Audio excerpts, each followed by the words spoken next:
मी विनंती करेल राहुलजींसोबत महाराष्ट्राचे संघटन महामंत्री केसी वेणुगोपालजी आलेले आहेत, रमेश चेन्नीथलाजी आलेले आहेत, छत्तीसगडचे मुख्यमंत्री भूपेश बघेलजी आलेले आहेत। मी या विभागाचे उमेदवार सतीश वारजूरकर आणि आपल्या विधानसभेचे विरोधी पक्षनेते आदरणीय विजय वडेट्टीवार साहेब यांना विनंती करतो की राहुलजींचं स्वागत आपण सूतमाळा, दुपट्टा आणि ग्रामगीता देऊ आपण स्वागत करायचं। राहुलजींचं राहुलजींच्या स्वागतानंतर स्वागतपर भाषण आपले विरोधी पक्षनेते महाराष्ट्राचे थोर नेते विजय वडेट्टीवारजी करतील अशी मी त्यांना विनंती करतो। राहुलजींच्या स्वागतानंतर ग्रामगीता 1956 साली राष्ट्रसंत तुकडोजी महाराजांनी शेतकऱ्यांना समर्पित केली। शेतकऱ्यांचं संविधानच आहे आणि त्यागाची टोपी राहुलजींना आपण देतो आहोत। यानंतर मी परत एकदा विनंती करतो, या भूमीचे सुपुत्र महाराष्ट्र विधानसभेचे विरोधी पक्ष नेते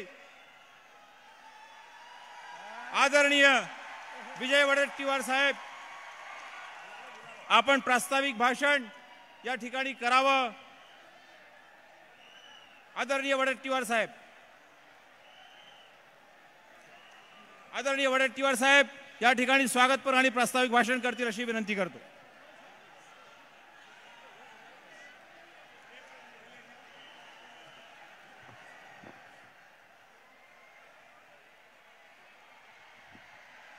परम पूज्य गुरुदेव वंदनीय राष्ट्रसंत तुकडोजी महाराज, स्वतंत्र भारताचे संविधान निर्माते परम पूज्य डॉक्टर बाबासाहेब आंबेडकर, बहुजनांचे राजे रयतेचे राजे छत्रपती शिवाजी महाराज, क्रांती सूर्य महात्मा ज्योतिबा फुले, क्रांती ज्योती सावित्रीबाई फुले, अहिंसेचे पुजारी परम पूज्य महात्मा गांधी, भगवान बिरसा मुंडा या सर्व महामानवास विनम्र अभिवादन। आजच्या चिमूर क्रांती भूमीमध्ये या देशाचा न्याय योद्धा माननीय राहुल गांधीजी या मंचावर आलेले आहेत। आपण एकदा त्यांचं प्रचंड टाळ्या वाजवून स्वागत करावं अशी विनंती करतोय। या मंचावर उपस्थित माननीय आमचे नेते केसी वेणुगोपाल साहेब, आमचे नेते माननीय रमेश चेन्नीथला साहेब, छत्तीसगडचे माजी मुख्यमंत्री बघेल साहेब, आमचे उमेदवार डॉक्टर सतीश वारजूरकर, आमचे दुसरे बल्लारशाचे उमेदवार संतोष रावतजी, डॉक्टर अविनाश वारजूरकरजी,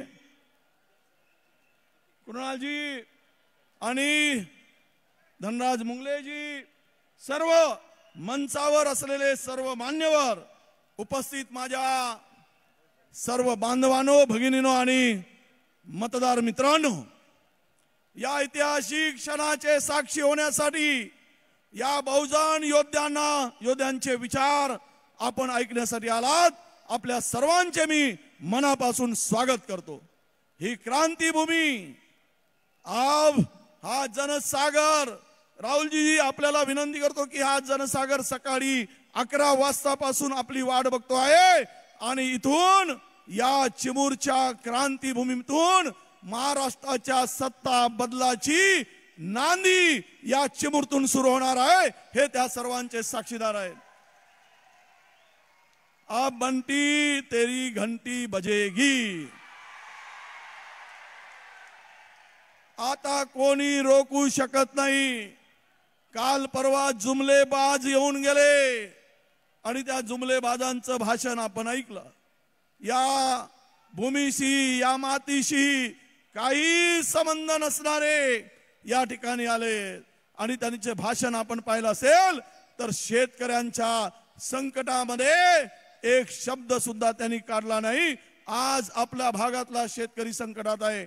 मी राहुलजी साहेबांना सरांच्या पुढे एक विनंती करणार आहे की आपण आलात या चिमूरच्या पावनभूमीमध्ये ही क्रांतिकारकांची भूमी, यामध्ये तुकडोजी महाराजांनी जो आपला या क्रांतिकारकांना उठवण्याचं काम केलं, शहीद बालाजी रायपूरकरांनी आपली या भूमीसाठी शहीद झालेत. या भूमीतून काँग्रेसचा झेंडा, बहुजन आपल्या काँग्रेसचा झेंडा आणि महाविकास आघाडीचा झेंडा फडकवा.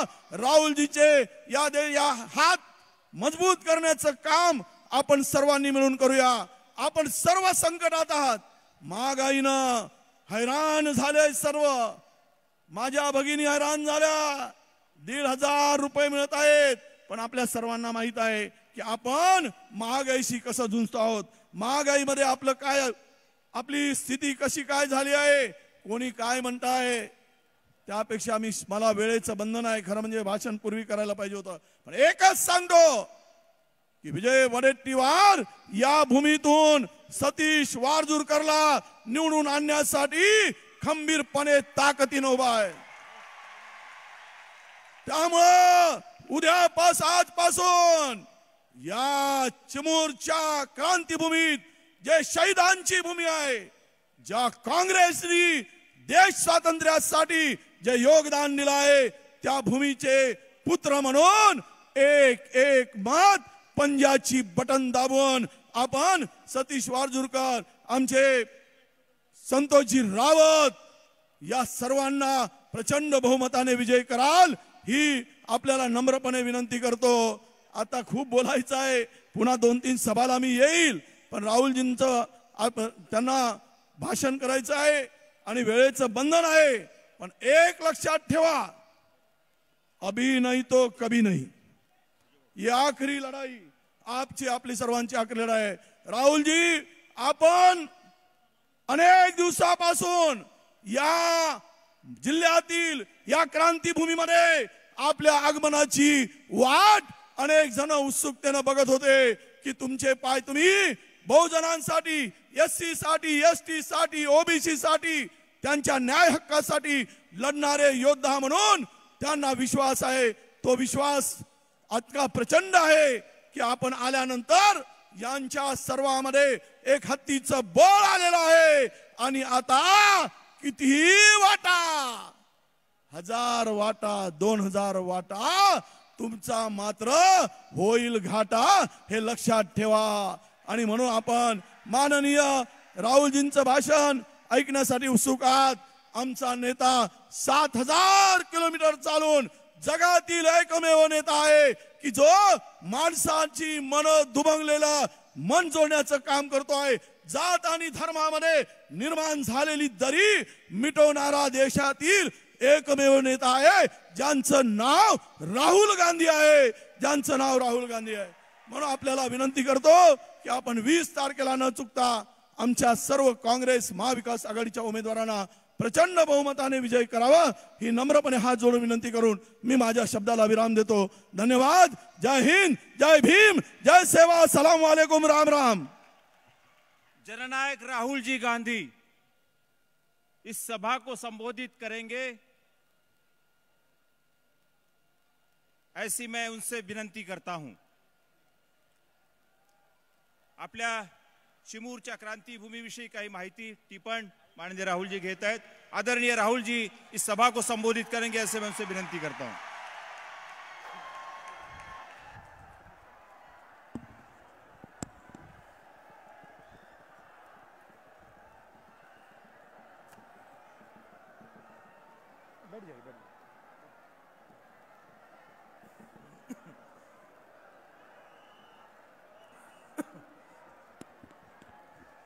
केसी वेणुगोपाल जी,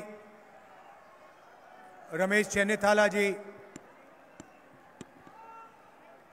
विजय वडेट्टीवार जी, हमारे कैंडिडेट्स डॉक्टर सतीश वारजूरकर जी, संतोष रावत जी, स्टेज पे कांग्रेस पार्टी के और हमारे गठबंधन के वरिष्ठ नेता, कांग्रेस पार्टी के प्यारे कार्यकर्ता, बब्बर शेर, टाइगर, शिवसेना, एनसीपी और जो बाकी हमारे अलायंस पार्टनर हैं, उनके भी कार्यकर्ताओं का मैं यहां स्वागत करता हूं। प्रेस के हमारे मित्र हैं, इनका भी मैं यहां स्वागत करता हूं। मित्र कह देता हूं, मगर दोस्त का काम नहीं करते हैं ये।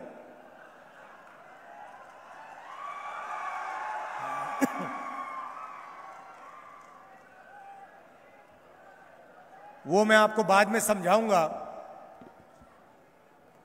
कि मीडिया किसानों का मुद्दा, गरीबों का मुद्दा क्यों नहीं उठाती। आपने देखा होगा, कभी आपने मीडिया को किसान के मुद्दे के बारे में बोलते हुए देखा है? मजदूर दिखते हैं आपको मीडिया में? बेरोजगारी की बात होती है? महंगाई की? अंबानी की शादी देखी आपने? कितने दिन मीडिया ने अंबानी जी की शादी दिखाई, डांस, गाना, 10 करोड़ की घड़ी, हवाई जहाज, दुनिया भर से लोग आए, ये दिखाते हैं। और फिर एक तरफ अंबानी जी की शादी, दूसरी तरफ 24 घंटा नरेंद्र मोदी जी का चेहरा, वही दिखता है। विपक्ष के चेहरे आपको नहीं दिखेंगे मीडिया में।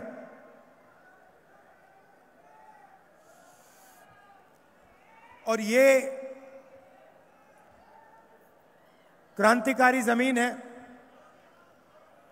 यहां अंग्रेजों के खिलाफ आपने लड़ाई लड़ी।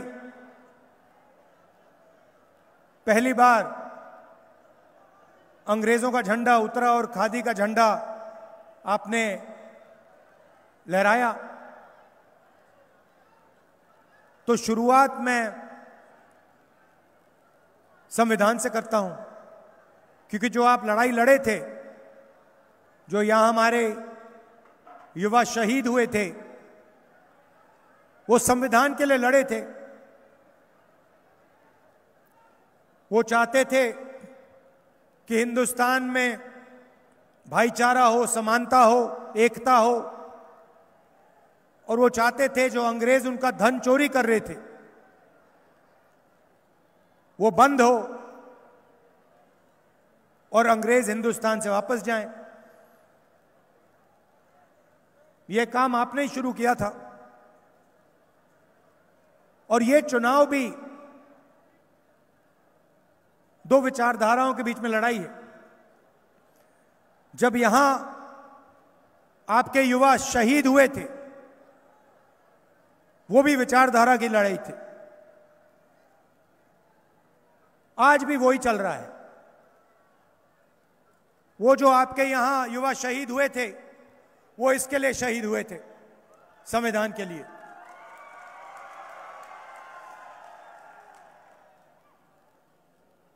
बिरसा मुंडा जी,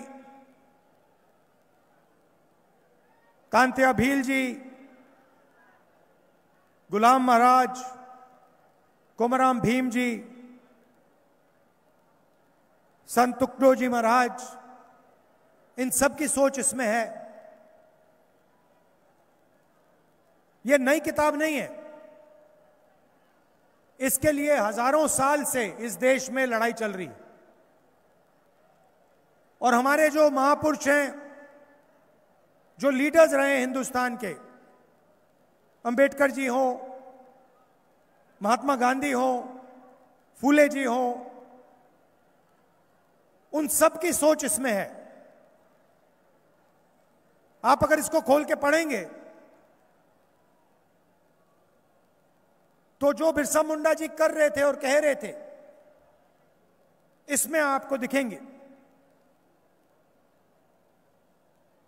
कांग्रेस पार्टी कहती है देश को संविधान से चलाना चाहिए, और आरएसएस, बीजेपी कहती है संविधान को परे करो, संविधान को हटाओ, इसकी कोई जरूरत नहीं है।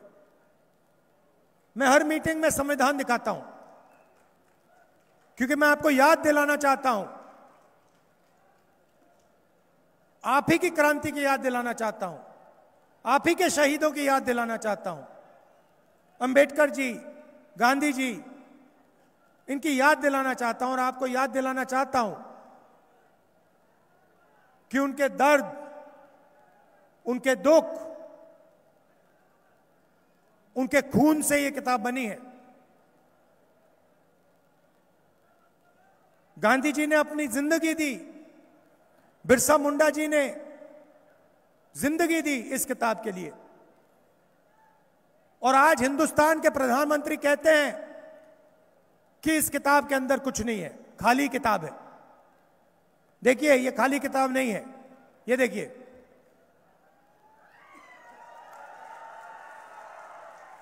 वो उनको खाली लगती है क्योंकि उन्होंने ये किताब कभी नहीं पढ़ी। आरएसएस के लोग इस किताब को मानते नहीं हैं, इसको पढ़ते नहीं हैं। मुझे बताइए, आपकी सरकार आपसे चोरी की गई, आपने पिछली सरकार चुनी और बीजेपी ने करोड़ों रुपए देकर, एमएलए को करोड़ों रुपए देकर आपसे सरकार चोरी की। धारावी की जमीन चाहिए थी उनको, 1 लाख करोड़ रुपए की जमीन है, अदानी जी के हवाले करनी थी, इसीलिए आपकी सरकार गई। अब मैं आपसे पूछता हूं, संविधान में कहां लिखा है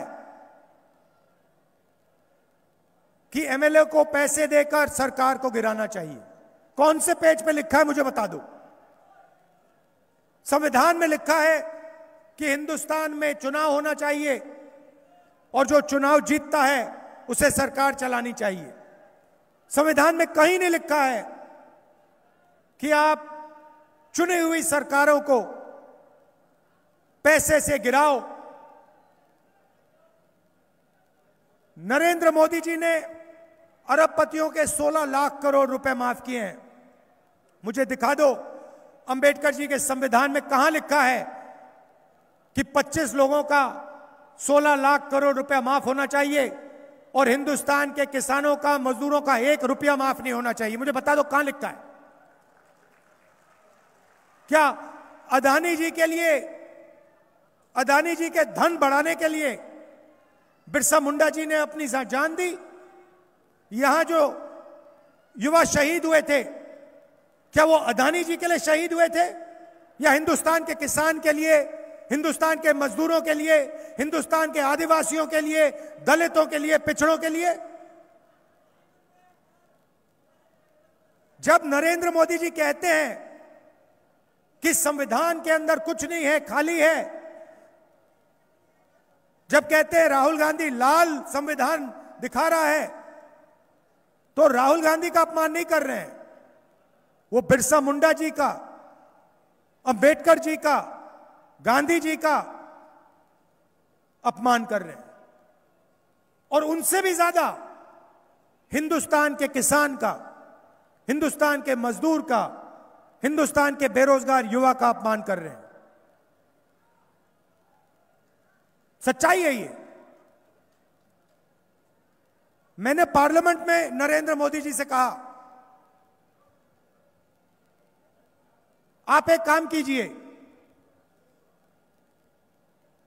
ये जो दीवार बनी है 50% रिजर्वेशन की, नरेंद्र मोदी जी इसको आप तोड़ दीजिए। विपक्ष आपका पूरा समर्थन करेगा, राहुल गांधी आपका पूरा समर्थन करेगा अगर ये आप ये दीवार तोड़ोगे। नरेंद्र मोदी ने एक शब्द नहीं बोला। उनके सामने मैंने बोला, नरेंद्र मोदी जी, देश को जाति जनगणना की जरूरत है, जाति जनगणना कराइए, पिछड़ों को बताइए उनकी कितनी आबादी है, दलितों को बताइए उनकी कितनी भागीदारी है, आदिवासियों को बताइए उनकी कितनी भागीदारी है। नरेंद्र मोदी जी ने एक शब्द नहीं बोला। 1.5 घंटे का भाषण दिया, उसके बाद ना रिजर्वेशन के बारे में, ना जाति जनगणना के बारे में एक शब्द बोला। और फिर अपने भाषण में कहते हैं कि राहुल गांधी रिजर्वेशन के खिलाफ है। मैं हर मीटिंग में कहता हूं कि रिजर्वेशन को 50% से ज्यादा कर देना चाहिए। हर मीटिंग में कहता हूं, हर मीटिंग में मैं कहता हूं जाति जनगणना होना चाहिए। और देश का प्रधानमंत्री खुलकर स्टेज में झूठ बोलता है। कहते हैं कि राहुल गांधी संविधान को खत्म करने की कोशिश कर रहा है। राहुल गांधी 4000 किलोमीटर चला है कन्याकुमारी से कश्मीर तक भारत जोड़ो यात्रा में। हर रोज हम कहते थे संविधान को बचाना है, नफरत मिटानी है, नफरत, हिंसा, इनको खत्म करना है। नारा दिया हमने, नफरत के बाजार में मोहब्बत की दुकान खोलनी है।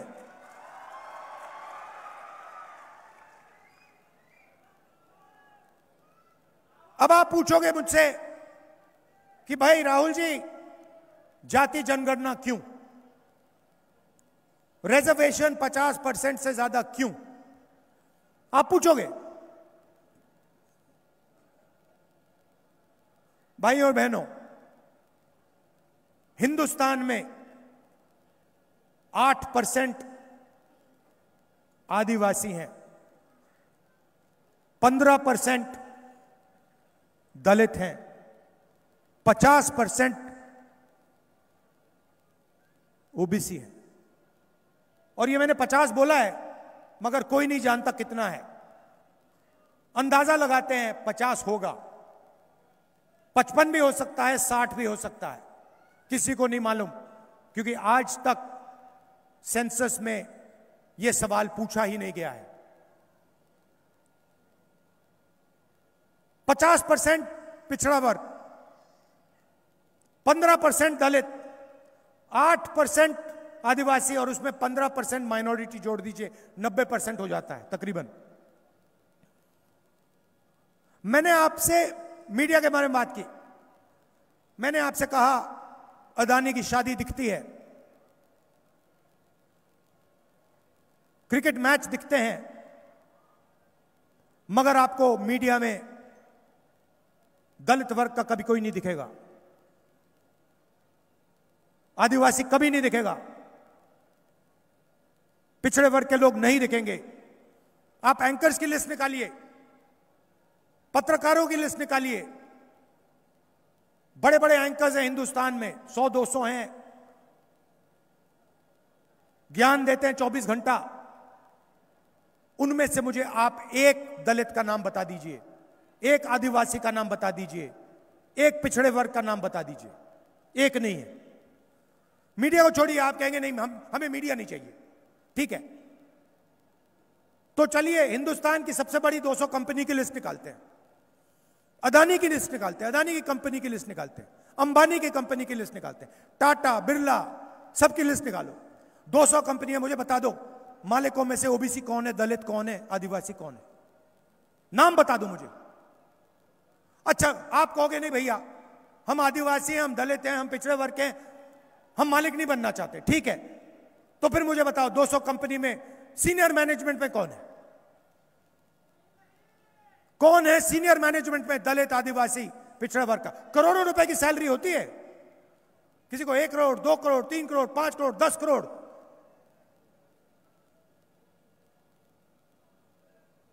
नाम बता दो मुझे, दलित का नाम बता दो, आदिवासी का नाम बता दो, पिछड़े का नाम बता दो। ठीक है, शायद आप कंपनी में काम नहीं करना चाहते, मैं चाहता हूं कि दलित के बेटे बेटियां, आदिवासियों की बेटी बेटियां, पिछड़ों के बेटी बेटियां हिंदुस्तान की सबसे बड़ी कंपनियों के मालिक बने।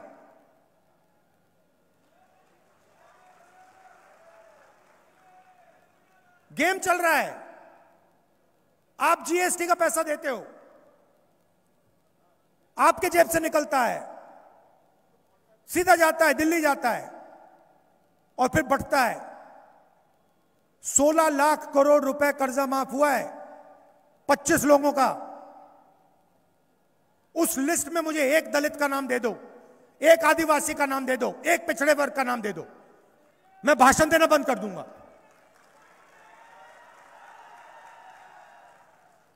आप मेहनत करते हो, किसान मेहनत करता है, मजदूर मेहनत करता है, सोयाबीन उगाते हो, कपास उगाते हो, धान उगाते हो, जीएसटी देते हो रोज। शर्ट खरीदी जीएसटी, पैंट खरीदा जीएसटी, फोन खरीदा जीएसटी, पेट्रोल डाला जीएसटी, अपना ही अनाज खरीदा जीएसटी, अपना आलू खरीदा जीएसटी। लाखों करोड़ रुपए निकलते हैं आपकी जेब से और भी सीधे दिल्ली जाते हैं। और दिल्ली में बजट बनता है। निर्मला सीतारमण आपको हर साल दिखेंगी, सूटकेस लिए घूमती हैं, मीडिया वाले दिखाते हैं, धूमधाम होता है, बड़े बड़े उद्योगपति पार्लियामेंट पे बैठते हैं पेन लेकर।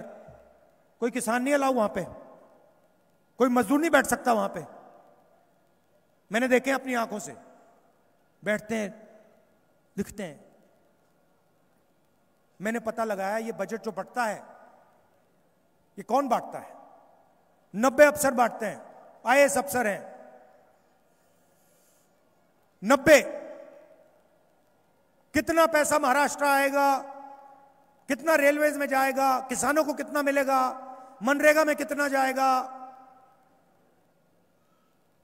शिक्षा में कितना जाएगा, प्राइवेटाइजेशन कब होगा, कैसे होगा, किसका होगा, ये 50-90 लोग निर्णय लेते हैं। मैंने इनकी लिस्ट निकाली, मैं दिखा दूंगा आपको। 90 में से एक आदिवासी है, एक आदिवासी है 90 में से। 8% आपकी आबादी है। और अगर हिंदुस्तान की सरकार आपका पैसा खर्च करती है, अगर 100 रुपए खर्च करती है, तो आदिवासी अफसर 10 रुपए का निर्णय लेते हैं। आबादी 8%, भागीदारी 100 रुपए में से 10 पैसा। चलिए दलितों की बात करते हैं। आप 15%। आपने देश को संविधान दिया, आपके नेता ने देश को संविधान दिया। अंबेडकर जी के बिना यह संविधान नहीं बन सकता था। सच्चाई है ये। और आपकी क्या भागीदारी है? आप 15% हो। हजारों साल से आपको दबाया गया है, हर रोज आपको तंग किया जाता है, आज भी तंग किया जाता है। 15% हो, 90 में से आपके 3। और अगर 100 रुपए खर्च होता है हिंदुस्तान का, अगर 100 रुपए खर्च होता है हिंदुस्तान के बजट में, तो 1 रुपया आपका। आबादी 15%, भागीदारी 100 रुपए में से 1 रुपया। अब चलिए पिछड़ों की बात करते हैं, दलितों की, ओबीसी की बात करते हैं। आप 50% हो। 50% मतलब 2 हिंदुस्तानियों को खड़ा कर दो, 1 पिछड़े वर्ग का है। 100 को खड़ा करो, 50 पिछड़े वर्ग के निकलेंगे। 1000 में 500।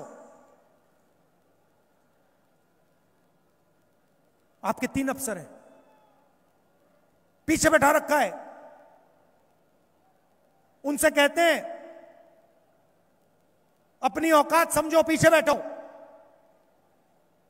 और अगर 100 रुपए खर्च होते हैं तो जिनकी 50% आबादी है उनको 5 रुपए का निर्णय मिलता है, 5 रुपए का डिसीजन लेते हैं वो। तो सब मिलाकर 50%, 15%, 8% मिला दो, मतलब 70% से ज्यादा आपकी भागीदारी 100 रुपए में से 6 रुपए 10 पैसे। यह सच्चाई है देश की।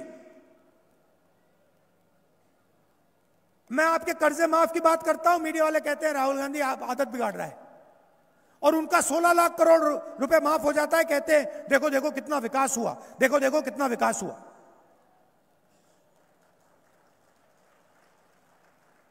आप पैसा देते हो, उनका कर्जा माफ होता है।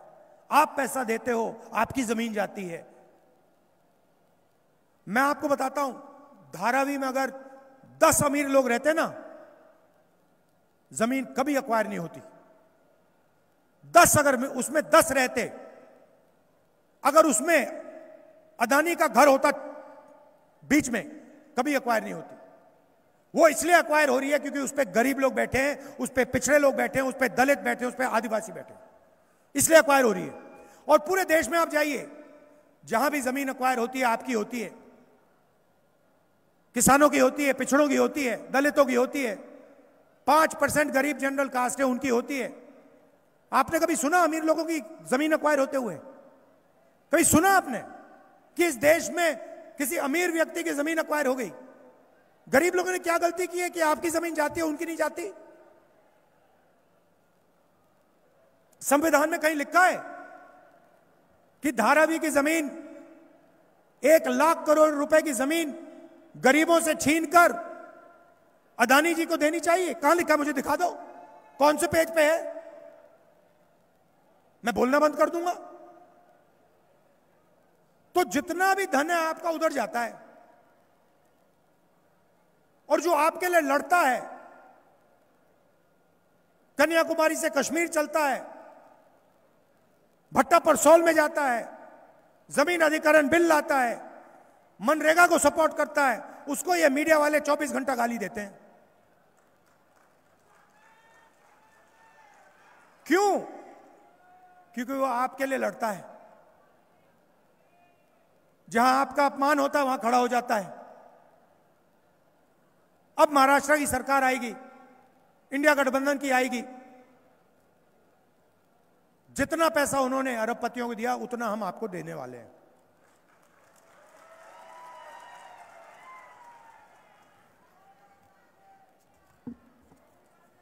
जाति जनगणना की मैंने आपको बात बता दी।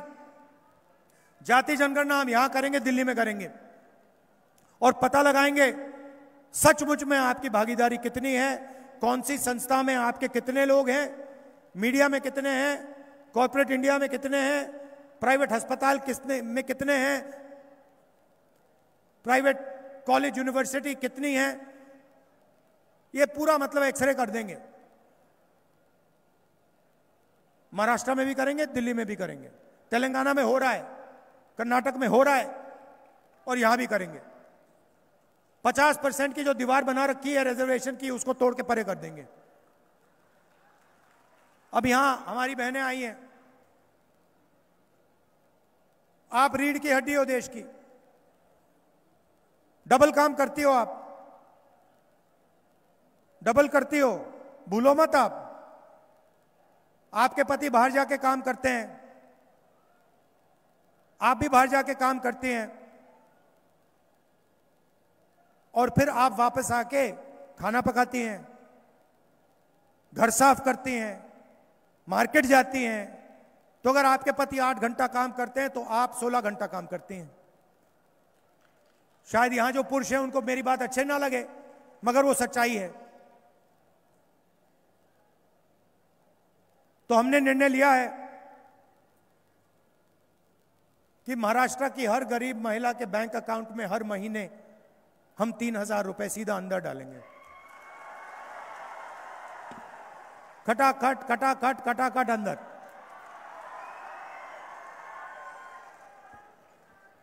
आप सुबह जगोगी, 1 तारीख को जगोगी, बैंक अकाउंट चेक करोगी, देखोगी 3,000 रुपए आपके बैंक अकाउंट में। उसके बाद आप मार्केट जाओगी,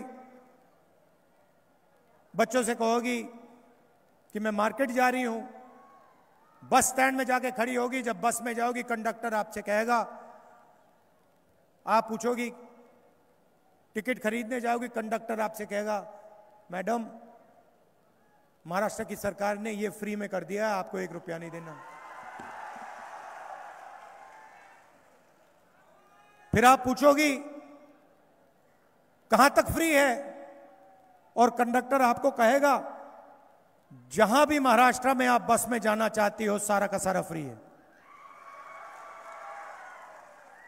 10 किलोमीटर जाने 10 किलोमीटर, 50 जाने 50, 100 जाने 100, 200 जाने 200, 500 किलोमीटर, जो भी आपको बस में जाना है वो महिलाओं के लिए महाराष्ट्र में फ्री है। और जैसे ही हम ये काम करेंगे, पुरुष हमारे हमसे कहेंगे, किसान हमसे कहेंगे, ये आपने क्या कर दिया राहुल जी,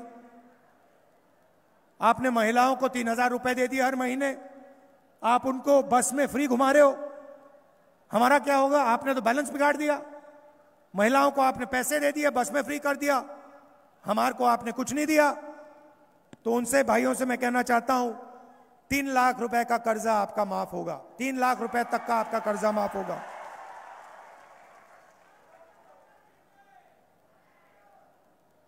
सोयाबीन के लिए आपको 7,000 रुपए प्रति क्विंटल मिलेगा।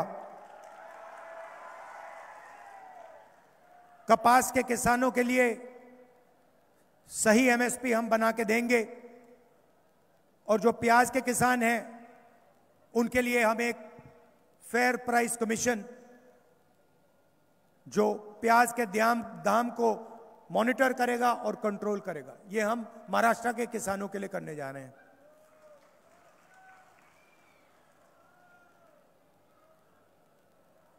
अब गरीब लोगों को सबसे ज्यादा नुकसान हेल्थ केयर से होता है, स्वास्थ्य से होता है। बीमारी हो जाती है, चोट लग जाती है, अस्पताल आपके नहीं है। पहले सरकारी अस्पताल होते थे, उसमें फ्री काम हो जाता था, अब सारे के सारे प्राइवेट हैं। जैसे मैंने आपसे कहा, उसमें एक ओबीसी नहीं मिलेगा, एक दलित नहीं मिलेगा मालिक, एक आदिवासी मालिक नहीं मिलेगा। तो आप जाते हैं अस्पताल, जाते हैं, वाल्व बदलवाना होता है, स्टेंट लगवानी होती है, कैंसर का ऑपरेशन होना है, लाखों रुपए आपके निकल जाते हैं, पता भी नहीं लगता। दवाई में एमआरआई, एक्सरे, 10-15 दिन में सालों की मेहनत गायब हो जाती है। इसलिए हमारी सरकार आपके लिए एक स्वास्थ्य बीमा योजना ला रही है।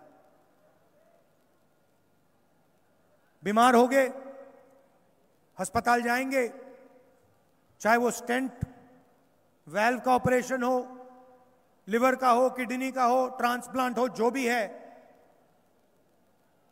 महाराष्ट्र की सरकार 25 लाख रुपए तक का बीमा आपको देगी। आप जाओगे अस्पताल, जाओगे, स्टेंट लगेगी, बिल देने जाओगे, प्राइवेट अस्पताल आपको कहेगा कि महाराष्ट्र की सरकार ने आपकी बिल क्लियर कर दी है, आपको 1 रुपया नहीं देना। यह सब संविधान में लिखा है। संविधान में लिखा है कि इस देश के नागरिकों को शिक्षा, हेल्थ केयर, रोजगार मिलने का काम सरकारों का है। हम जो इसमें लिखा है वही करते हैं। इसमें लिखा है कि अगर धन बटेगा तो सबको एक साथ, समानता के साथ, न्याय के साथ दिया जाएगा। इसमें लिखा है। पहली लाइन है कि यह देश हर एक नागरिक का है। इसकी पहली लाइन ये नहीं है कि यह देश अदानी का है, अंबानी का है, और इस देश का पूरा फायदा 20-25 अरबपतियों को मिलना चाहिए। इसमें कहीं नहीं लिखा। हम इसका प्रयोग करते हैं, इसकी रक्षा करते हैं।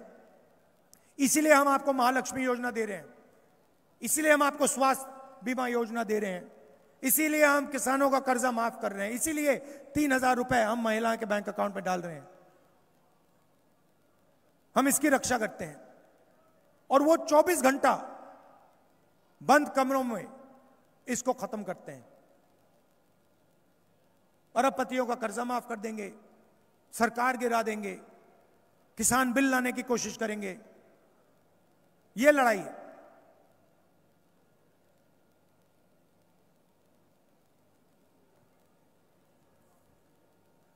आप देखिए, देश में बेरोजगारी फैल रही है। जितनी बेरोजगारी आज है इतनी हिंदुस्तान की हिस्ट्री में नहीं रही। महंगाई बढ़ती जा रही है। आपको अपने बच्चों की शादी करवानी होती है, कर्ज में डूब जाते हो आप। किसान आत्महत्या कर देता है, और दूसरी तरफ हजारों करोड़ रुपए शादी में जलाए जाते हैं। मीडिया दिखाता है। नोटबंदी की, जीएसटी, गलत जीएसटी लागू की, ये योजनाएं नहीं है, ये गरीबों के खिलाफ हथियार हैं।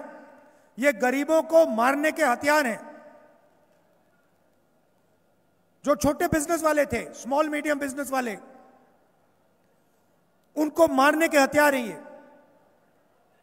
क्योंकि अरबपति जो हैं हिंदुस्तान में चाइना का माल बेचना चाहते हैं।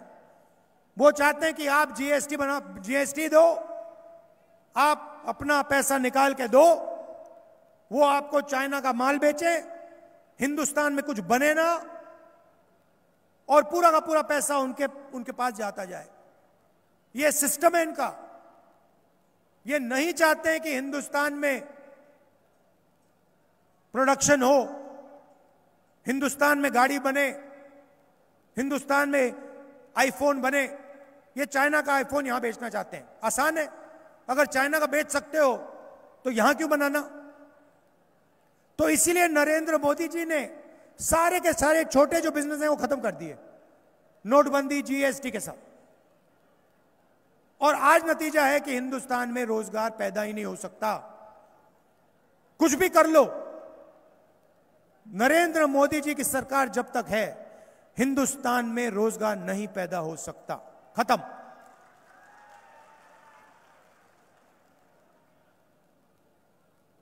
हमारी सरकार यहां पे 10 लाख युवाओं को अगले 5 साल में रोजगार देने की कोशिश करेगी।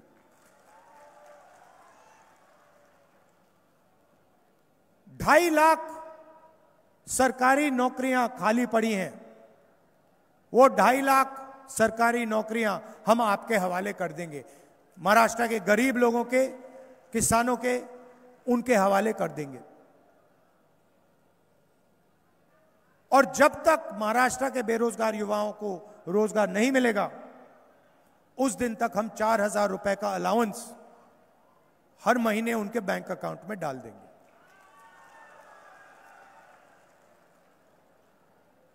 आप यहां आए, दूर दूर से आए, आपने कष्ट उठाया, इसके लिए आपका दिल से धन्यवाद करता हूं। और आखिरी बार याद दिलाना चाहता हूं कि यह लड़ाई संविधान की है, अंबेडकर जी के संविधान की है, फूले जी की।